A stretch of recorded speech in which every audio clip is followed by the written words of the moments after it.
Welcome to AAR pharmacy lectures. हम cell wall synthesis inhibitors discuss कर रहे थे। तो उसमें आप लोगों का सवाल था कि जो हमारे पास 5th जनरेशन सेफालोस्पोरिन है, सेफ्टोबाइप्रोल या सेफ्टारोलिन वगैरह, वो मर्सी वर्सा या दूसरे जो रेजिस्टेंट स्ट्रेंस हैं उनके अगेंस्ट किस तरह काम करते हैं। हालांकि ये भी बीटा लैक्टेम क्लास से ही बिलोंग करते हैं और दूसरे सेफालोस्पोरिन या पेनिसिलिन्स भी जो हैं वो बीटा लैक्टेम वाले हैं। वो जब इनको कवर नहीं कर पाते या मिथिसिलिन रेजिस्टेंट जब हमारे पास बीटा लैक्टेमेज के अगेंस्ट रेजिस्टेंस आ गई, तो उस कंडीशन में किस तरह से ये 5th जनरेशन काम कर रहे हैं।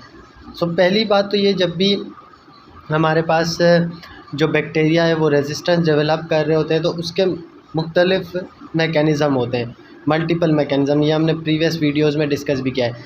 4 टोटल हमारे पास मैकेनिज़्म है। सबसे पहला वो जो है मॉडिफाई कर लेगा अपनी जो पेनिसिलिन बाइंडिंग प्रोटीन्स है ना, उनको मॉडिफाई कर लेगा। ठीक है, वो मॉडिफाई हो जाएंगी तो ड्रग उन पे जाके बाइंड नहीं कर पाएगी। दूसरा, वो जो है बीटा लैक्टेमेज एंजाइम प्रोड्यूस करना शुरू करेगा। ठीक है, बीटा लैक्टेमेज एंजाइम जब प्रोड्यूस होंगे तो बीटा लैक्टेम रिंग को वो हाइड्रोलाइज कर देंगे, उसकी वजह से वो अपनी एक्टिविटी नहीं दिखा पाएगा। या इसके अलावा थर्ड मैकेनिज़्म है हमारे पास कि परमिएबिलिटी जो है वो डिक्रीज़ कर देता है, चेंज कर देता है। तो परमिएबिलिटी चेंज करेगा तो अल्टीमेटली ड्रग अंदर जो है पेनिट्रेट नहीं कर पाएगी, पेनिसिलिन बाइंडिंग प्रोटीन्स तक नहीं पहुंचेगी, वहाँ पे बाइंड नहीं होगी तो अपनी एक्टिविटी नहीं दिखा पाएगी।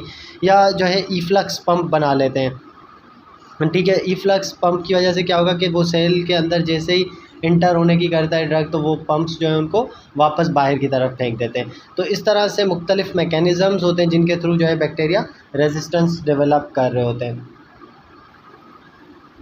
बैक्टीरिया के अंदर जो है ना पेनिसिलिन बाइंडिंग प्रोटीन्स मल्टीपल होते हैं, उसकी वेरियस टाइप्स होती हैं और हर टाइप की वजह से उसके जो है स्पेशलाइज फंक्शन है।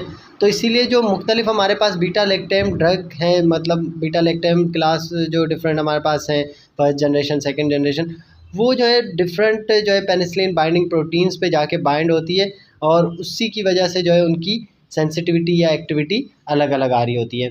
तो मर्सा वाले स्ट्रेंस में क्या होता है, मर्सा जो है ना वो नॉर्मल जो पेनिसिलिन बाइंडिंग प्रोटीन्स होती हैं उनके साथ साथ जो है पेनिसिलिन बाइंडिंग प्रोटीन 2 भी बना लेती है। ठीक है, एक तो मतलब नॉर्मल जो पेनिसिलिन बाइंडिंग प्रोटीन है वहाँ पे तो ड्रग आके बाइंड हो रही होती है और उसको ब्लॉक कर देती है पेनिसिलिन बाइंडिंग प्रोटीन्स को, तो अल्टीमेटली वो जो है मेम्ब्रेन सेल वाल फ्रेजाइल हो जाती है और उसकी वजह से सेल लाइसिस होती है।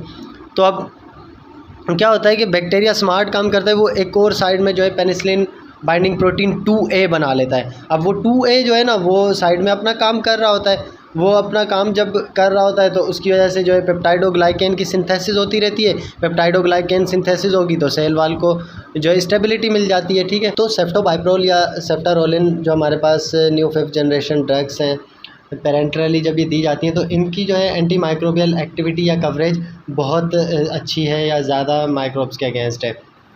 ख़ास तौर पे जो हमारे पास मर्सा आ गया या कॉम्प्लिकेटेड स्किन स्ट्रक्चर इन्फेक्शंस है, उसके अलावा टिजीसाइक्लिन रेजिस्टेंट या डेप्टोमाइसिन नॉन ससेप्टेबल या लाइनज़ोलिड रेजिस्टेंट स्टेफ ऑरियस वाले जितने भी हमारे पास केसेस आ रहे होते हैं, तो इन सब में जो है सेफ्टोबाइप्रोल एक्टिविटी शो कर रहा होता है। तो इनमें जो है ये एक्सटेंडेड स्पेक्ट्रम है as compared to 4th generation वाले के, तो इसीलिए इन्हें जो है 5th जनरेशन में क्लासीफाई किया गया। तो सेफ्टोबाइप्रोल क्या करता है कि ये जल्दी से जो है ना पेनिसिलिन बाइंडिंग प्रोटीन 2 के साथ बाइंड कर लेता है। जो हमने डिस्कस किया था कि मर्सा माइक्रोब जो है वो penicillin binding protein 2 side by side बना लेता है, तो ये जो है पेनिसिलिन बाइंडिंग प्रोटीन 2A के साथ बाइंड होती है सेफ्टोबाइप्रोल, तो उसकी वजह से जो है मर्सा वाले जो माइक्रोब्स हैं उनके अगेंस्ट ये एक्टिविटी शो करता है। और उसके अलावा ये जो है पेनिसिलिन बाइंडिंग प्रोटीन 2X पर भी जाके बाइंड होता है, तो उनकी वजह से स्ट्रेप्टोकोकाई वाले जो माइक्रोब्स होंगे रेजिस्टेंट, उनके अगेंस्ट भी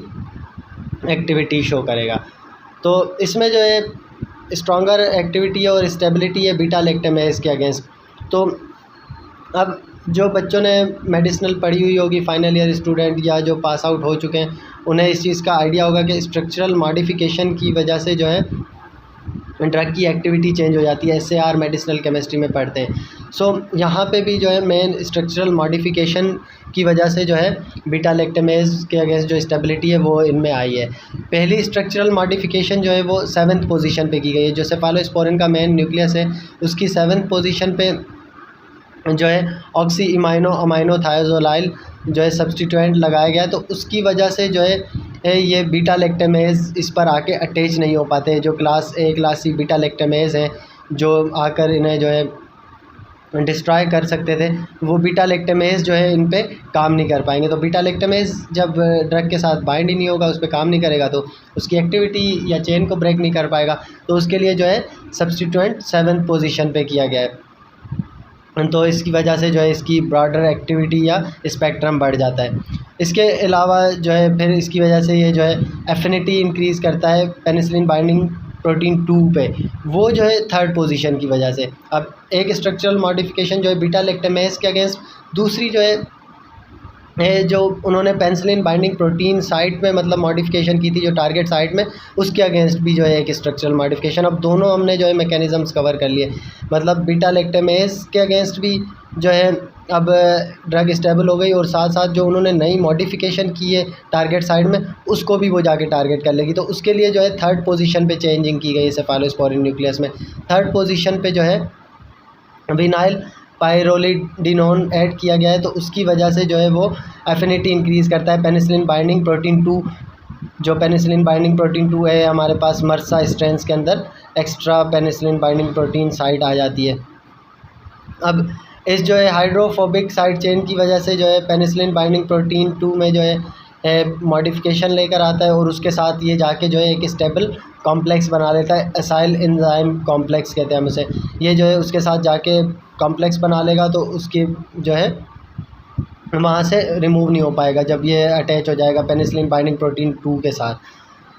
तो सेफ्टोबाइप्रोल जो है उसमें सिर्फ एक स्टेप रिक्वायर्ड होता है। ये जो है डायरेक्टली जाके पेनिसिलिन बाइंडिंग प्रोटीन 2A को इनहिबिट करता है, ठीक है, मल्टीपल हाइड्रोजन बॉन्ड्स बना के। जबकि नॉर्मली जो बीटा लैक्टेम्स होते हैं ना, वो कोवेलेंट बॉन्डिंग के थ्रू जो है टारगेट साइट के साथ जाके बॉन्ड बना रहे होते हैं, जबकि ये जो है मल्टीपल हाइड्रोजन बॉन्ड्स के थ्रू जाके बॉन्डिंग कर लेता है। तो अब मुख्तलिफ जो है हमारे पास सेफ्टोबाइप्रोल की जो है टारगेट साइट हैं, जैसे मर्सा में पेनिसिलिन बाइंडिंग प्रोटीन 2A हमने कहा, इसी तरह जो है पेनिसिलिन रेजिस्टेंट स्ट्रेप्टोकोकस नमूनी में जो है ये पेनिसिलिन बाइंडिंग प्रोटीन 2X पर जाके बाइंड होता है। उसके अलावा पेनिसिलिन बाइंडिंग प्रोटीन 2B जो है पेनिसिलिन इंटरमीडिएट स्ट्रेप्टोकोकस नमूने वाले माइक्रोब्स के अंदर, और उसके अलावा पेनिसिलिन बाइंडिंग प्रोटीन 1A और penicillin binding protein 2 to 4 E coli वाले जो हमारे पास माइक्रोब्स हैं उनके अंदर उसमें बाइंड होता है। इसके अलावा सीडोमोनास एरोजिनोसा के अंदर ये जो है penicillin binding protein 1A B और पेनिसिलिन बाइंडिंग प्रोटीन 3-4 पे जाके बाइंड होता है। इसके अलावा जो है ई फेकैलाई के अंदर ये जो है पेनिसिलिन बाइंडिंग प्रोटीन 5 पे। तो इस तरह से ये जो है मुख्तलिफ हमारे पास जो पेनिसिलिन बाइंडिंग प्रोटीन के डेरिवेटिव्स या मुख्तलिफ पेनिसिलिन बाइंडिंग प्रोटीन्स हैं उनको जो है ये जाके कवर कर लेता है, इसीलिए जो है ये रेजिस्टेंट स्ट्रेंस के अगेंस्ट एक्टिविटी शो कर रहा होता है। जबकि इसके अलावा हमारे पास जो लायंसोलेट है, लायंसोलेट तो है ही प्रोटीन सिंथेसिस इनहिबिटर, उनका तो बीटा लैक्टेमेज वाली मॉडिफिकेशन से अलग ही मैकेनिज़्म है। सो होप अब आप लोगों को जो है रेजिस्टेंट स्ट्रेंस में क्लियर हो गया होगा कि किस तरह से सेफ्टोबाइप्रोल या सेफ्टारोलिन हमारे पास 5th जनरेशन एंटीबायोटिक्स काम कर रही होती हैं। बहुत शुक्रिया वीडियो लेक्चर को देखने का। नेक्स्ट इंशाल्लाह हम प्रोटीन सिंथेसिस इनहिबिटर्स डिस्कस करेंगे।